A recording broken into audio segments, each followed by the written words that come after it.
Halo adik-adik kelas 4. Hari ini kita akan mempelajari IPA, yaitu kita akan mereview 3 materi yang sudah kita pelajarin kemarin ya.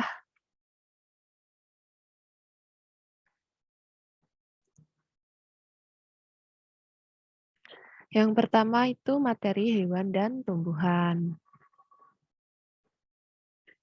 Yang pertama kita akan membahas hewan terlebih dahulu, yaitu bagian tubuh hewan kucing.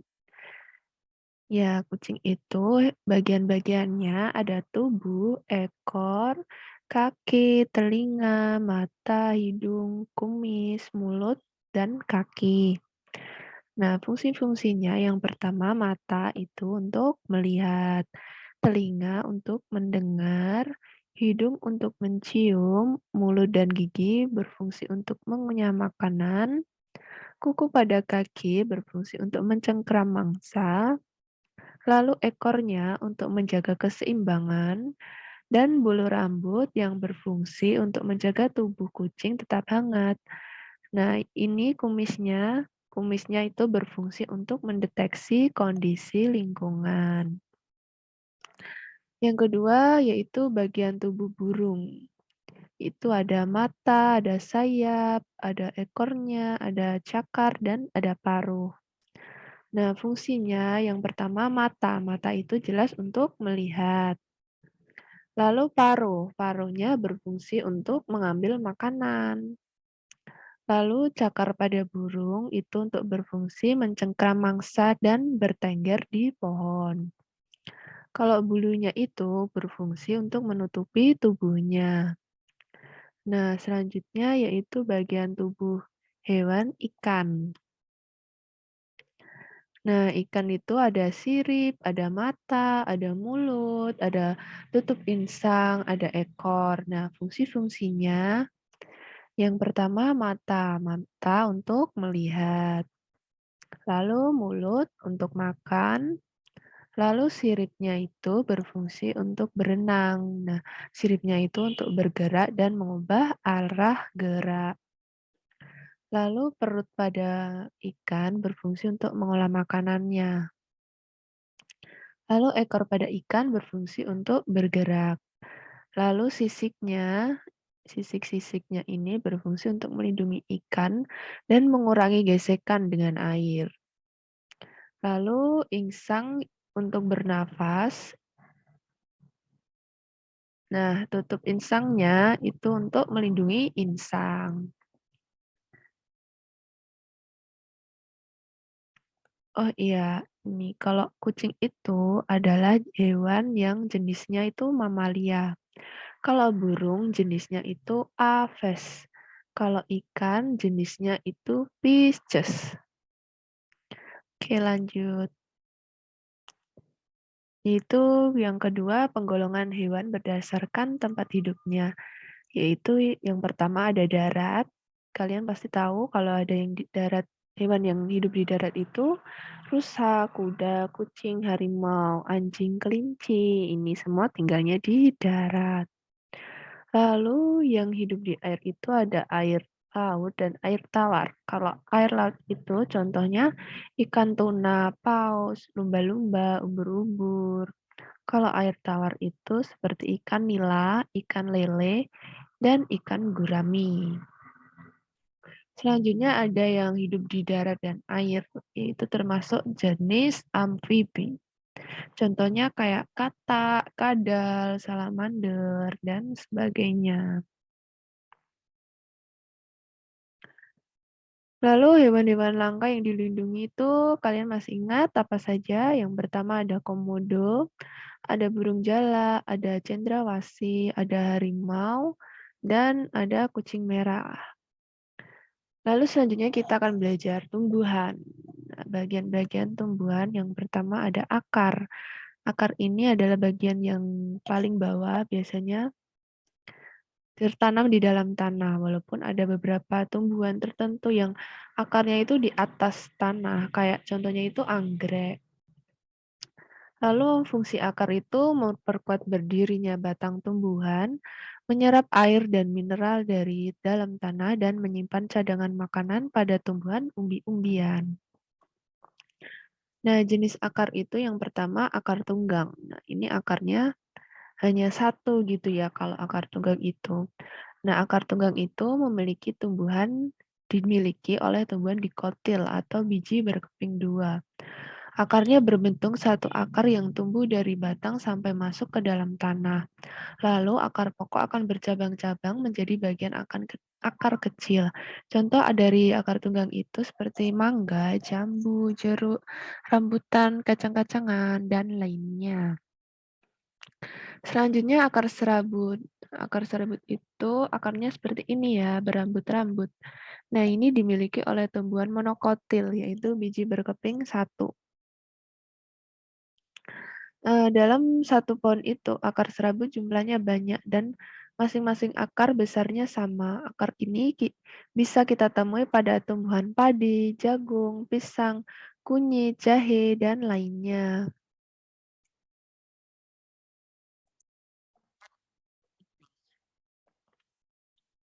Selanjutnya yaitu batang. Nah, setiap tumbuhan itu memiliki jenis batang yang berbeda. Ada yang lunak seperti batang pohon kacang, jagung, dan bayam itu batangnya lunak ya. Terus ada juga yang berkayu seperti pohon jambu, mangga, dan pinus. Nah, fungsi batang itu sendiri yaitu sebagai tempat tumpuan bagi bagian tumbuhan lainnya. Lalu mengangkut air dan mineral dari akar menuju daun. Lalu tempat penyimpanan makanan cadangan pada tumbuhan tertentu, misalnya tebu dan sagu. Nah, itu makanan cadangannya ada pada batangnya. Lalu pada batang itu ada pembuluh kayu, yaitu silem dan pembuluh tapis atau fluem. Nah, ini gambarnya ada ini batang dikotil dan ini batang monokotil. Nah, silemnya itu yang titik-titik ini kalau di batang dikotil, kalau yang monokotil silemnya di titik-titik kecil. Nah, kalau pembuluh pembuluh phloem itu yang ini, yang putih, yang ini juga yang putihnya. Nah, fungsinya apa sih? Nah, pembuluh kayu atau silem itu fungsinya untuk mengangkut air dan zat hara dari akar ke daun. Kalau pembuluh tapis atau pembuluh phloem itu mengangkut hasil fotosintesis dari daun ke seluruh bagian tumbuhan. Lalu selanjutnya yaitu daun. Nah, pada daun itu terjadi proses memasak makanan atau fotosintesis yang menghasilkan berbagai bahan makanan untuk pertumbuhan. Nah, warna hijau pada daun itu disebabkan warna klorofil atau zat hijau daun yang ada pada daun. Nah, fungsi daun itu sendiri yang pertama tempat pembuatan makanan. Klorofil pada daun ini berfungsi menangkap energi dari cahaya matahari untuk membuat makanan. Lalu daun juga sebagai alat pernapasan pada permukaan daun menggunakan stomata. Nah, ini struktur daunnya. Ada tulangnya, lalu ini tangkai daun, dan ini pelepah daun. Nah, ini satu helai daun. Lanjut, jenis-jenis daun yang pertama ada menyirip. Nah, daun ini tersusun rapi seperti sirip-sirip ikan. Contohnya itu kayak tumbuhan jambu, mangga, rambutan. Lalu yang kedua menjari. Nah, tulang daun menjari ini seperti jari-jari manusia. Misalnya kayak daun pepaya, jarak, ketela pohon, dan kapas.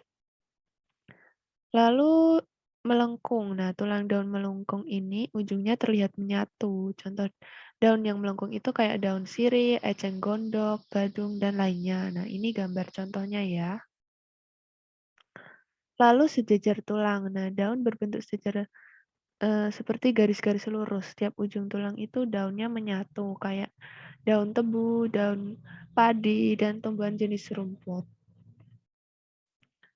Lalu yang keempat itu bagian bunga. Yang pertama ada tangkai bunganya, tangkainya ini. Nah, ini merupakan bunga yang membubuhkan bunga dengan batangnya. Lalu kelopak bunga itu yang ini. Ini kelopaknya. Itu merupakan dasar bunga yang melindungi bunga waktu masih kuncup. Nah, sebelum mekar ya. Lalu yang ketiga mahkota. Mahkotanya itu ya ini, mahkota bunga. Nah, berfungsinya itu untuk menarik perhatian serangga agar mau hinggap di bunga, sehingga serangganya dapat membantu penyerbukan dalam bunga. Lalu yaitu benang sari dan putik. Nah, benang sari dan putik itu merupakan alat perkembangan pada bunga. Nah, kalau benang sari ini, mana yang benang sari? Ini benang sarinya. Itu alat kelamin jantan yang di bagian ujungnya terdapat serbuk sari. Nah, kalau putik itu sebagai alat kelamin betina. Ini putiknya. Kalau putik kelamin betina, kalau benang sari kelamin jantan.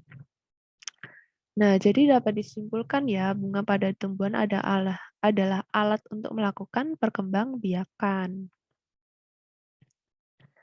Selanjutnya yaitu buah dan biji.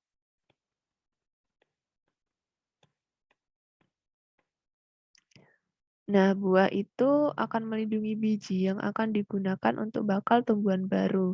Nah, biji itu terbagi menjadi dua, yaitu monokotil dan dikotil. Nah, perbedaannya ini sebagai berikut ya. Kalau bagian tumbuhan pada biji, kalau monokotil itu berkeping satu, kalau dikotil berkeping dua. Lalu bagian tumbuhan kambium tidak memiliki kambium dan kalau dikotil memiliki. Nah, akar pada monokotil itu serabut, kalau dikotil tunggang. Nah, jumlah kelopak bunga pada monokotil berjumlah 3 atau kelipatannya. Kalau dikotil 2, 4, 5, dan kelipatannya. Nah, biji itu ada dua, yaitu biji terbuka dan biji tertutup. Kalau biji terbuka itu bijinya tidak dilindungi oleh daun buah, seperti biji pakis heji, melinjo, damar, dan lainnya. Kalau biji tertutup itu bijinya dilindungi oleh daun buah, seperti biji jeruk, mangga, kacang panjang, dan lainnya. Nah, biji tertutup ini yang dibagi menjadi monokotil dan dikotil. Lalu tumbuhan-tumbuhan langka yang dilindungi itu ada bunga bangkai, ada anggrek, ada edelweiss, ada anggrek hitam, lalu ada anggrek pensil. Nah, itu sekian dari hewan dan tumbuhan. Kita harus bisa menjaga hewan dan tumbuhan itu agar tetap ada dan tidak langka atau punah ya. Kita harus melindungi secara bersama-sama. Selanjutnya itu pelestarian lingkungan. Nah, sumber daya alam itu apa? Nah, sumber daya alam itu adalah segala sesuatu yang berasal dari alam yang digunakan untuk memenuhi kebutuhan hidup manusia. Yang pertama itu lapisan tanah. Lapisan tanah yang subur itu dapat ditanami berbagai macam tanaman seperti tanah humus yang baik itu untuk pertanian.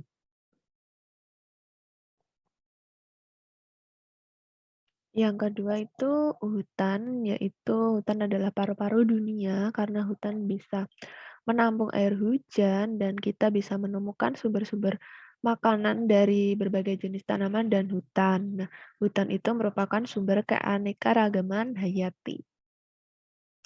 Selanjutnya gunung. Gunung itu menyimpan banyak kekayaan alam selain hutan juga yang tumbuh di atasnya. Nah, di gunung itu terdapat berbagai jenis batuan yang dapat ditambang kayak batu kapur, belerang, batu bara. Nah, ini semua ini dapat ditambang di gunung. Lalu sungai. Sungai ini memiliki hasil air tawar dan berbagai jenis ikan dan bahan-bahan sungai seperti batu pasir, kerikil, dan sebagainya. Lalu yang kelima laut. Laut ini memiliki hasil berupa air asin, garam, dan berbagai jenis ikan dan tumbuhan laut yang dapat digunakan untuk makanan. Selain itu, laut itu bisa ditemukan sumber minyak bumi juga. Nah, keindahan laut ini juga bisa dimanfaatkan sebagai objek wisata, kayak pantai-pantai gitu. Lalu upaya menjaganya itu gimana saja? Yang pertama ada tebang pilih, yaitu memilih pohon-pohon tua yang sudah tua itu ditebang lalu ditanam lagi.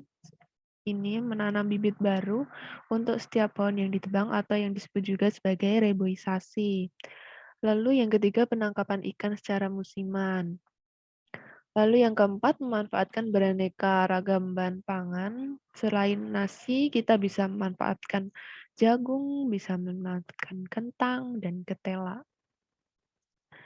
Lalu pelestarian habitat aslinya seperti in situ, yaitu kita melestarikan hewan, maksudnya bunga bangkai ini kita lestarikan di tempat daerah asli.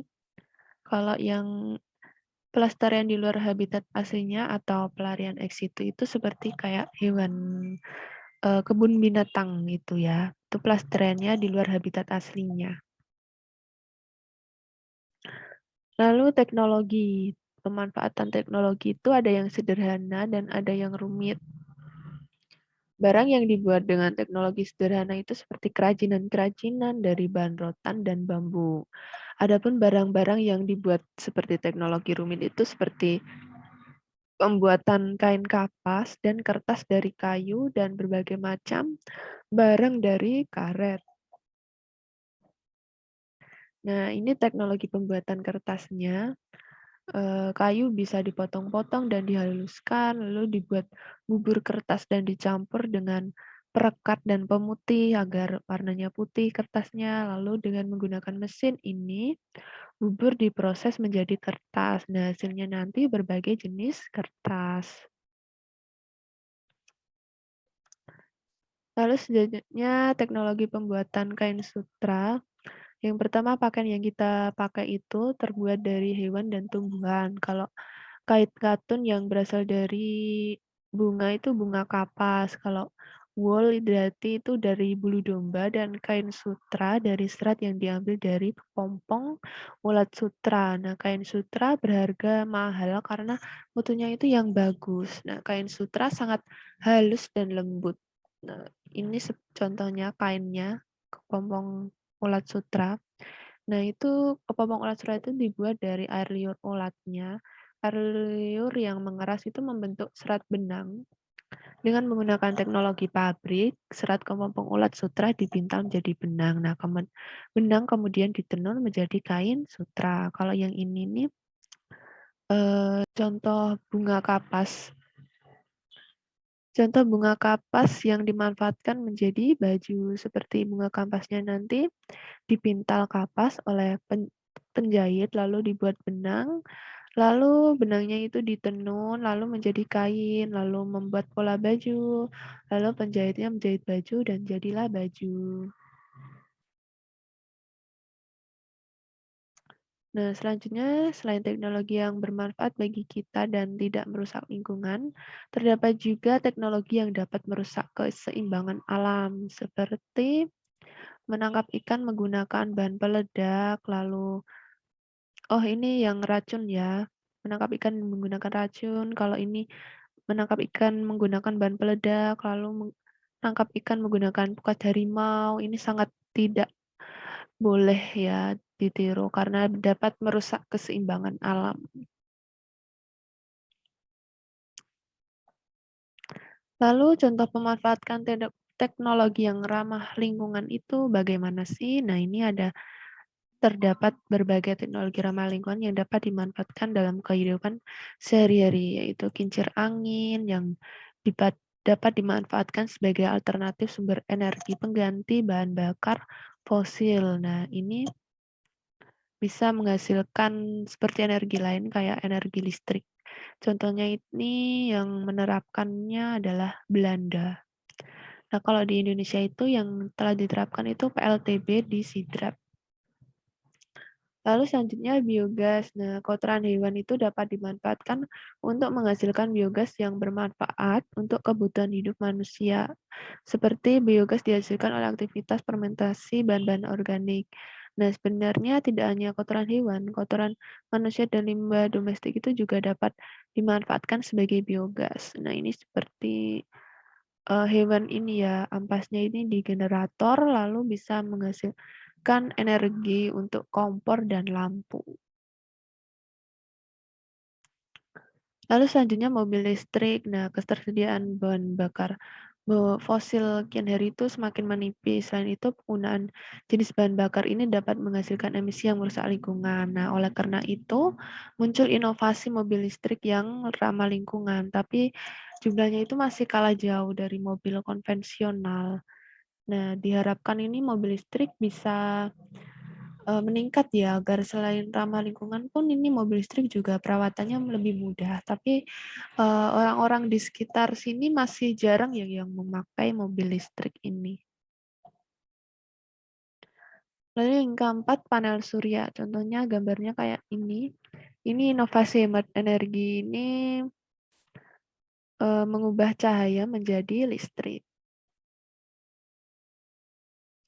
Lalu pemanfaatan sampah dalam kehidupan sehari-hari ini sudah kita pernah bahas ya, seperti bubur kertas dijadikan kertas lagi untuk hiasan, lalu potongan kayu dimanfaatkan seperti ini, lalu bahan-bahan bekas ini dijadikan payung, lalu botol bekas dijadikan hiasan. Nah, ini sangat bagus untuk memanfaatkan sampah agar sampah kita tidak terlalu menumpuk.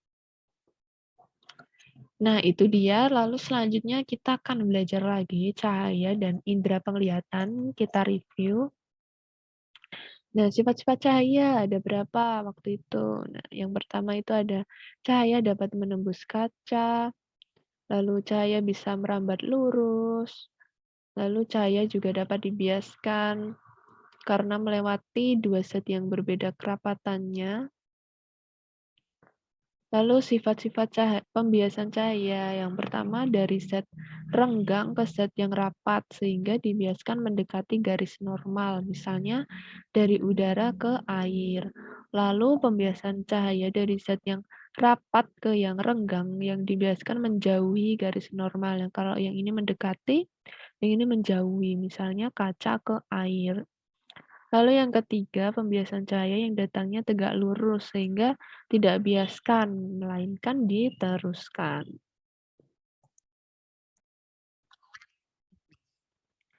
Lalu selanjutnya sifat-sifat cahaya yang keempat, cahaya dapat menembus ruang hampa, seperti cahaya mampu merambat di ruang hampa itu matahari langsung ke bumi. Lalu cahaya dapat diuraikan, penguraian cahaya ini seperti terjadinya pelangi, lalu cakram warna yang diputar dapat menjadi warna putih, lalu cahaya dapat menembus benda bening. Nah, ini contoh pelanginya. Ini adalah cahaya dapat diuraikan ya. Lalu cahaya bisa menembus benda bening. Lalu kalau pada pagi siang hari itu terdapat bayangan. Lalu selanjutnya cakram. Nah, cakram warna ini seperti ini, Mejigo Ibimiu. Kalau diputar atau disatukan itu menjadi warna putih. Lalu hubungan antara sifat cahaya dan penglihatan itu gimana? Nah, benda yang terlihat saat cahaya yang mengenai benda kemudian dipantulkan ke mata kita. Benda yang berwarna terang atau mengkilat akan mengantulkan cahaya yang lebih banyak. Cahaya itu masuk melalui mata bagian pupil. Lalu lensa mata memfokuskan cahaya sehingga bayangan bisa jatuh tepat pada bintik kuning. Nah, bayangan yang terjadi pada retina, pada mata kita itu nyata, terbalik, dan diperkecil. Nah, bayangan ini disampaikan ke otak melalui saraf mata sehingga kita bisa melihat. Lalu alat-alat optik yang membantu penglihatan yang pertama ada kornea mata. Ini kornea mata fungsinya untuk melindungi mata bagian dalam. Lalu ada iris. Iris itu yang ini berfungsi untuk mengatur banyaknya cahaya yang masuk ke mata. Yang ketiga yaitu pupil. Nah, pupil yang hitam ini berfungsi sebagai tempat masuknya cahaya. Jika cahaya yang masuk sedikit, pupil akan melebar. Jika cahaya yang masuknya banyak, pupil akan mengecil. Lalu lensa mata yang ini putih, enggak deh, lensa mata yang besar ini ya. Nah, lensa mata itu fungsinya jika melihat benda yang jauh, lensa mata akan memipit. Nah, kalau jika melihat benda yang dekat ya ini, lensa akan menebal. Yang terakhir retina. Retina yang ini Itu merupakan tempat terbentuknya bayangan yang akan dikirim ke saraf kita. Nah, yang terakhir yaitu pemantulan bayangan pada berbagai jenis cermin. Yang pertama, cermin datar dan cermin cembung dan cermin cekung. Kalau pada cermin datar itu cahayanya, jarak atau wujud bayangan yang muncul akan sama ya dengan aslinya, lalu sifatnya tegak, sama besar, jaraknya sama, dan maya. Kalau cermin cembung itu akan menghasilkan bayangan yang lebih kecil. Contohnya ini spion sama kaca yang ada di jalanan itu cermin cembung. Nah, sifat sifat dari cermin cembung itu tegak, lebih kecil, dan maya. Kalau cermin cekung itu, benda harus terletak, lebih jauh ya. Jadi bayangannya itu lebih besar. Nah, bayangan yang dibentuk itu sifatnya maya, lebih besar, dan tegak. Kalau cermin cembung lebih kecil, kalau cermin cekung lebih besar. Nah, itu sekian review materi 3 materi yang sudah kita pelajarin. Terima kasih sudah menonton. Sampai jumpa di diskusi kita habis ini ya, adik-adik. Sampai jumpa.